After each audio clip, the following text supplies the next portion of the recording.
How to edit your trip in Waymo after you book. Hi everyone, I'm here to assist you today. Without any delay, let's jump right in.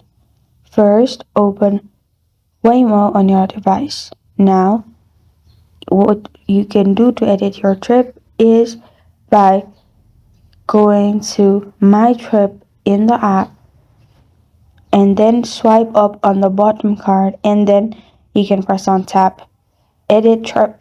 And after you press on Edit Trip, and add your other location, and you will be able to edit the trip. To change your destination after you've arrived at your drop-off spot, tap Adjust Drop-Off. Based on the change to your destination, you will see an updated fare as well.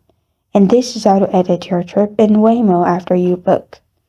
Thank you for joining me today. If this video helps you out, please leave a like and subscribe for more.